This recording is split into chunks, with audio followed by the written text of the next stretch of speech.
Cube. Débat, opinion et analyse. Explore toutes les facettes de l'actualité. Bon, là, ceux qui me connaissent intimement ou même pas pantoute savent une chose à propos de moi. J'ai une passion dévorante, intarissable pour les vidéos viraux québécois. Nos classiques, je trouve, de société qui devaient se retrouver dans le musée du numérique du Québec. Et heureusement, hier, on apprend qu'il y a une vidéo qui, finalement, s'est réglée au tribunal. Il y a quelqu'un, un monsieur, qui poursuivait celui qui a diffusé la vidéo de lui en train de crier après des employés du Normandin après la fermeture du resto parce que monsieur veut une pizza congelée. On met un petit extrait, Jean-François, pour voir comment sonne ce monsieur. Parce que vous êtes payé 15$ de l'heure. Hein? On est fermé, notre boss nous fait. Non, on n'est pas fermé, tabarnak. Qu'est-ce? Vous êtes encore lourd. Hein? Mais tu sais, vous payez la pizza. Non. Qu'est-ce que j'en prends? Et là, on peut l'entendre quelques instants après, monsieur qui dit « Je gagne 400 000 $ par année, je pourrais l'acheter, cette salle à manger-là. » Je ne sais pas, mais Mathieu Simon, de son nom, on le salue, mais il se retrouve, malgré lui, je pense, dans ce nouveau panthéon des vidéos viraux québécois. Et pour en parler avec moi, un expert, c'est Fred Bastien, youtubeur, créateur de contenu. Salut, bonjour, Fred. comment ça va? En pleine forme, ça fait des années que je rêve de faire ce moment-là, ça. j'espère que ça va être à la hauteur quand même de ce que tu rêves. Ben oui, parce que pour moi, là, c'est... Chaque année, j'update, là, je fais une petite mise à jour de ce palmarès dans mon cœur et dans ma tête. On a quelques classiques quand même au Québec. Hein. Dans le mème, on a quand même des gros morceaux dans l'histoire de l'Internet. Mais c'est d'autres, tu disais, ça devrait être exposé dans une espèce de musée digital. T'sais. Moi, je pense à l'ONF, le cinéma direct. C'est littéralement des moments surgis du réel. T'sais, absolument. C'est ça, je pense, qui rend ces moments-là aussi iconiques.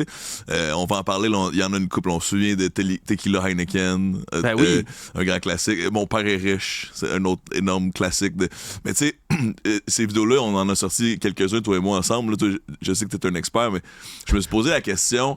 Pourquoi est-ce que ces vidéos-là, plutôt que d'autres, ont autant résonné? Pourquoi est-ce que ça devient viral? Puis ça m'a fait penser à un prof qui avait à l'UQAM, que j'ai jamais eu, mais qui disait toujours à ses enseignants que dans le fond, la bonne télévision, c'est quand il y a des moments surgis du réel. Ouais. Tu sais, quand on oublie la caméra. Puis là, ces moments-là sont tellement vrais. Tu sais, on oublie la caméra, c'est des gens qui... Des fois, il y a de l'alcool impliqué, là, on s'entend. Souvent, là. oui. Je pense que ça permet aussi, je pense, ça nous rend peut-être plus sympathiques envers les protagonistes. Là, on peut peut-être s'identifier à des moments dans notre vie où on n'a pas été à la hauteur, en tout cas très brillant non plus. Là. Mais oui, je pense que c'est cette espèce de force d'authenticité qu'on retrouve souvent sur Internet qui fait des vagues. Absolument, puis des moments surgis du réel, tu sais, t'en as nommé un petit extrait de Tequila Heineken pour se remettre dans le bain, ça vaut la peine. 2012. Bonsoir, ça va bien? Tequila, Heineken, pas le temps de niaiser.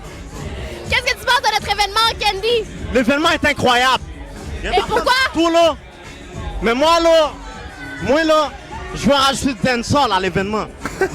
Avec des grouillades, là. Avec les grouillades. Ça, mais comme tu le dis, c'est des moments surgis du réel, puis on dirait, je sais pas, on est-tu... Il y en a de partout, on se comprend dans tous les pays du monde, mais on dirait que quand on a un bon Québécois, quelqu'un qui vient dire des niaiseries. Société distincte. Non, mais c'est, tu sais, comme au Québec, on a notre star system différent, on a nos médias différents, on a notre langue différente, nos valeurs différentes, mais on a aussi nos mèmes à nous, tu sais. Puis je pense, si on revient à Tequila Heineken, tu sais, 3,4 millions de vues juste sur YouTube. Ça, c'est sans compter toutes les autres réplications qui ont eu lieu sur les autres médias sociaux. 2012, moi, je me souviens, je travaillais à Musique Plus à l'époque, on a reçu Momo, puis on lui a fait faire le Cinnamon Challenge. On lui a fait manger de la cannelle parce qu'à l'époque sur YouTube c'était un gros un gros mème. Aussi ce gars-là travaille, en tout cas je sais pas s'il le fait encore, mais pendant longtemps il a travaillé à l'aéroport de Montréal. Puis il devait et je te jure, il devait scanner les billets des gens avant la sécurité.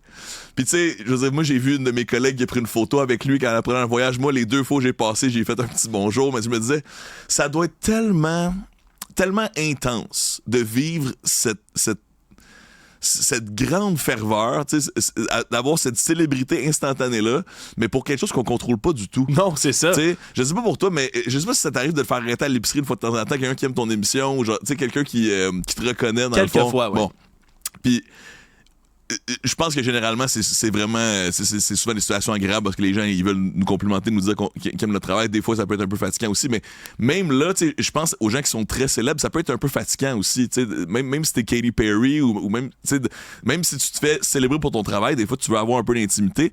Mais ces gens-là n'ont pas d'intimité pour plusieurs mois, parfois plusieurs années, mais pour quelque chose qui n'est pas leur travail, pour quelque chose qui...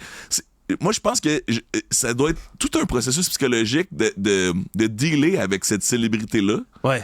Parce que c'est dur d'être fier de ce moment-là. Non, c'est ça. C'est dur d'être fier d'avoir été un peu chaud d'ail puis dire à la caméra « Filme mes pieds! Filme mes pieds! » Ouais. Puis pour moi, c'est... Comme on dit, ça sort du réel, puis souvent, très souvent, parce qu'il y a comme deux grandes catégories, on dirait. C'est soit, c'est un moment... imbibé d'alcool, on peut penser, je pense, au plus célèbre d'entre tous, Bonne Fête Kevin. Oui, ça c'est un classique, là, incroyable. Si tu veux une vidéo qui sort du réel, là, moi, ma réplique, je pense que tout le monde a comme sa réplique préférée dans cette vidéo-là. Moi, le gars qui se penche et qui dit « Il est beau ton serpent, on va te l'acheter tout à l'heure. » Quel serpent? Qui fait une transaction de serpent au Québec un lendemain de brosse? Qu'est-ce qui se passe? Je le sais pas, puis pour moi, ça sort, ça reste un mystère incomparable. Il y a cette catégorie-là, mais il y a aussi la catégorie des entrevues médiatiques. Oui. Tu sais, qui virent à quelque chose d'autre. Pour moi, un classique. Puis celui-là, il est ancien. On le sort des archives.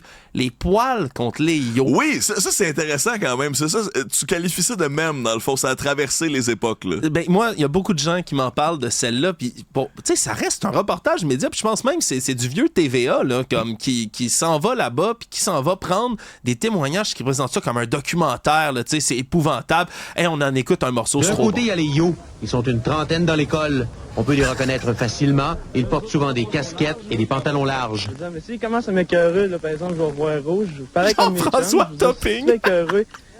T'aimeras pas ça comme n'importe qui. Leurs ennemis sont les poils. Il y en a quelques dizaines dans l'école. Eux aussi sont facilement identifiables. Ils ont les cheveux longs. Parfois, ils portent des mèches blondes. Ils sont rockers et n'aiment pas les yo. Ils sont rockers et n'aiment pas les yo.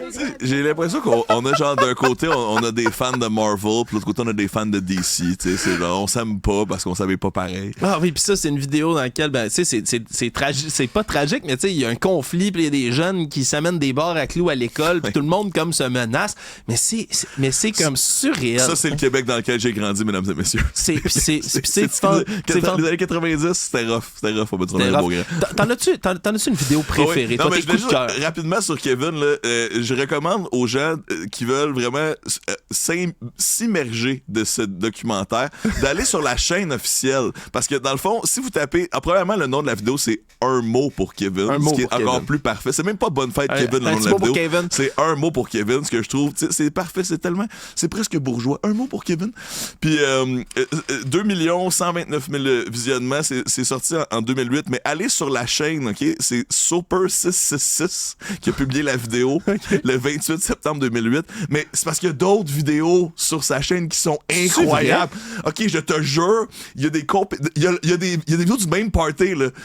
Je sais pas si c'est avant ou après, mais il y a des compétitions de burn de moto dans la rue en avant de la maison, OK, sur la chaîne de Un mot pour Kevin, je te jure. Puis la première vidéo du gars, il tire avec un 12 sur sa vanne. C'est ça la vidéo. Puis c'est un des personnages de Bonne Fête Kevin qui tire. Puis c'est ça la vidéo, c'est je tire avec un 12 sur ma vanne. Donc allez voir ça a été vu 7000 fois. Si ces gens-là, si quelqu'un est à cette party-là puis nous entend aujourd'hui, je veux tellement vous recevoir en entrevue pour comprendre des choses, s'il vous plaît. Manifestez-vous, écrivez-nous ici à Cube, envoyez-nous un courriel.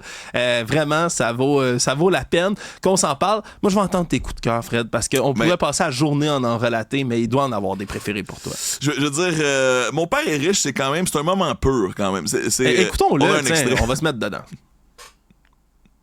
C'est le gars le plus riche au Québec, tabarnak! Hey, mon père te fait chier en tabarnak! Hey, mon père te fait chier en tabarnak! On salue le père de cet individu qui a dû ressentir une fierté immense au lendemain de la publication de tout ça. Ça ressemble beaucoup, d'ailleurs, à notre champion de la pizza congelée qui gagne 400 000 $. On dirait que ça, l'espèce de sentiment de devoir prouver sa richesse quand on est bien sous. Je sais pas si le gars de la pizza congelée va avoir la chance d'avoir une tournée des bars, par exemple. Parce que le gars de mon père, on se rappelle ça aussi, c'est sorti là, 2011, 2012. C'était vraiment, on arrivait à ces moments viraux où les gens savaient pas vraiment qu'ils allaient pouvoir devenir viraux. Là, maintenant, je pense que les gens, ils se méfient peut-être un peu plus quand il y a une caméra qui sort.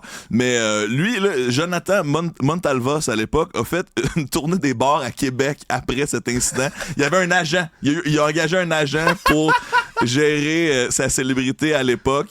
Puis lui, effectivement, dit que, il a donné une entrevue à TVA Nouvelle là, il y a comme 13 ans. Là, puis il a dit qu'il était sous, puis c'était ridicule de dire ça. Puis que oui, son père est riche, mais c'est pas un des plus riches au Québec. Il est pas public. Bon, ça, tu vois, c'est réglé. C'est un dossier. Le journalisme, c'est coché. Voilà, c'est pas un des PDG de la Caisse de dépôt et de placement du Québec. Écoute, moi, je vais te donner mon coup de cœur. Vas-y. Celle-là se nomme... tout le monde la connaît sous le nom des élisseurs. Okay? Oh mon Dieu, ça c'est un classique. Mais je pense que c'est vidéo drôle d'un gars ivre-sous de son vrai titre sur YouTube. Ouais. On en met un petit extrait, mais c'est très long. On pourra pas l'écouter au complet. Mais Jean-François, mets-nous dans le bain, s'il vous plaît.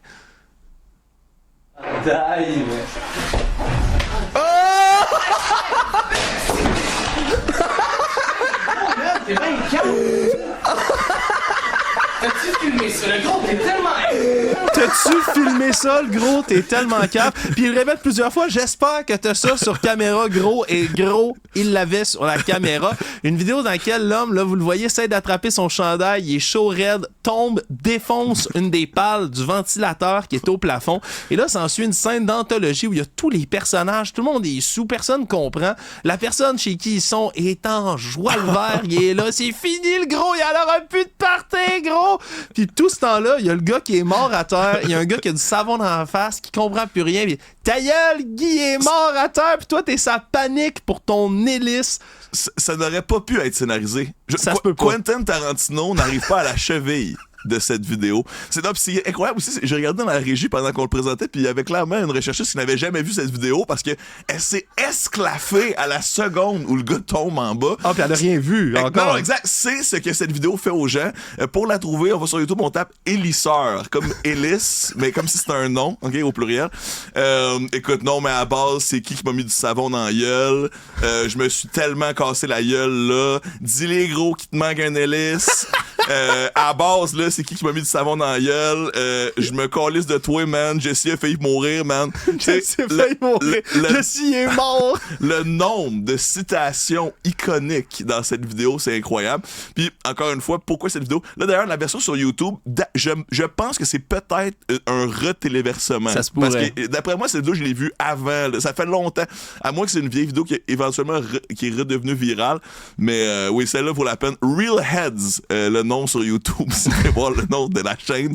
Real Heads, 340 000 vues sur celle-là, mais je pense qu'elle a été virale dans une autre plateforme avant aussi parce que c'est trop iconique. Ça vaut la peine d'aller la voir encore une fois si Jessie, qui est presque mort, veut venir témoigner de son expérience ici à l'émission. Je t'invite, s'il te plaît, contacte-nous. J'ai tellement envie de vous parler. On aurait pu passer la journée, Fred Bastien, à en parler là, des classiques. On n'a pas fait Yolande Jean, le petit bum. On n'a pas parlé. Hey, Yolande, là, quand j'ai appris le décès de cette dame, j'ai failli me rendre à ses funérailles. Puis je me suis fait dire, ça n'a pas de bon sens. Ça a une famille. Là. Je veux dire, c'est plus qu'un meme, cette madame-là. J'ai décidé de la respecter. Ben oui, la madame de la dinde noire qui revient chaque fois qu'on parle de dinde au Québec, c'est la même affaire. On aurait pu parler du remblai illégal puis de Monsieur McDormand. On aurait pu parler des influenceurs de Tulum. C'est plus récent aussi. Oui, il y en a pas mal. On manque de temps, Fred, mais c'est un exercice à refaire. Je pense que chaque année, il faudrait mettre à jour le top 20-30 des meilleures vidéos québécoises. Dis-les, gros, que t'es sa panique à cause de ton hélice.